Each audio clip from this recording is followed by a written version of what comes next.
بسم اللہ الرحمن الرحیم۔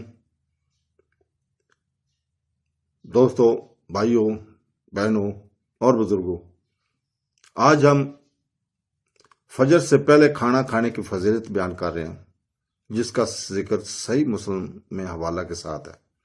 فجر سے پہلے کھانا کھانے کی فضیلت اور اسے ترجیح دینے پر زور دینا اور اسے ٹالنے پر ترجیح دینا، رات کے آخری پہر میں اور اسے توڑنے میں جلدی کرنا۔ تو یہ صحیح مسلم کی حدیث ہے، قطار نمبر 6 2412۔ حضرت انس رضی اللہ تعالیٰ سے روایت ہے کہ رسول پاک صلی اللہ علیہ وسلم نے فرمایا، فجر سے تھوڑا پہلے کھانا کھا لیا کرو، کیونکہ اس وقت کھانا کھانے میں برکت ہے۔ اسی طرح 2413 حضرت عمرو بن عاص رضی اللہ تعالیٰ سے روایت ہے کہ رسول پاک صلی اللہ علیہ وسلم نے فرمایا، ہمارے اور اہل کتاب کے روزوں میں فرق فجر سے کچھ دیر پہلے کھانا ہے۔ کتاب نمبر 35 حدیث نمبر 2414 حضرت موسیٰ بن علی نے اس حدیث کو اسی سلسلہ سند سے روایت کیا ہے۔ اسی طرح صحیح مسلم کی کتاب نمبر 35 میں حدیث نمبر 2415 میں ذکر ہے کہ حضرت زید ہی بن ثابت رضی اللہ تعالیٰ کہتے ہیں کہ ہم نے رسول پاک صلی اللہ علیہ وسلم کے ساتھ فجر سے کچھ دیر پہلے کھانا کھایا، پھر ہم نماز کے لیے کھڑے ہوئے۔ میں نے کہا، دونوں یعنی سحری اور نماز پڑھنے کے درمیان کتنا وقفہ تھا؟ آپ صلی اللہ علیہ وسلم نے 50 آیتیں تلاوت کی مدت کہی، مطلب 50 آیتیں پڑھنے کی جو ٹائم ہے اس کا وقفہ ہوتا ہے۔ تو دوستو، کتاب نمبر 35 2416 میں بھی یہ حدیث قتادہ کی سند سے بھی مروی ہے۔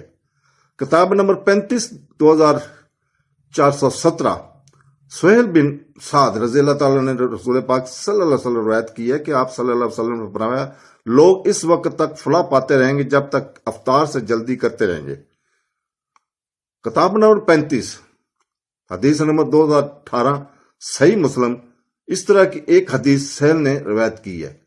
کتاب نمبر 35 نمبر 2419 ابو عطیہ رضی اللہ تعالیٰ نے بیان کرتے ہیں کہ میں اور مسروق حضرت عائشہ رضی اللہ تعالیٰ کے پاس گئے اور ان سے کہا کہ مومنوں کی ماں حضرت محمد صلی اللہ علیہ وسلم کے صحابہ میں سے 2 آدمی ہیں جن میں سے ایک روزہ افطار کرنے میں جلدی کرتا ہے، نماز پڑھنا، اور دوسرے روزہ توڑنے میں تاخیر اور نماز پڑھنے میں تاخیر۔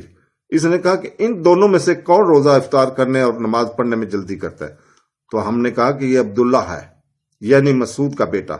تو انہوں نے کہا، رسول پاک صلی اللہ علیہ وسلم نے ایسا ہی کیا۔ ابو قریب نے مزید کہا، دوسرا ابو موسیٰ تھا۔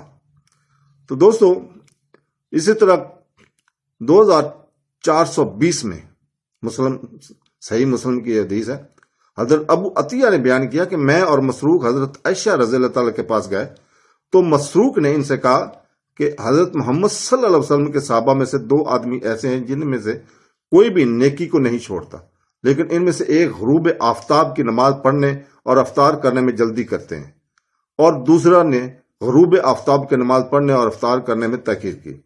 اس پر انہوں نے کہا کہ کون غروب آفتاب کی نماز پڑھنے اور افطار کرنے میں جلدی کرتا ہے؟ اس نے کہا کہ یہ عبداللہ ہے۔ اس پر انہوں نے کہا، رسول پاک صلی اللہ علیہ وسلم ایسا ہی کیا کرتے تھے۔ تو دوستو، اللہ تعالیٰ ہمیں قرآن پڑھنے، تفسیر پڑھنے، اس کے اوپر عمل کرنے کی توفیق عطا فرمائے۔ آمین ثم آمین۔ اللہ حافظ۔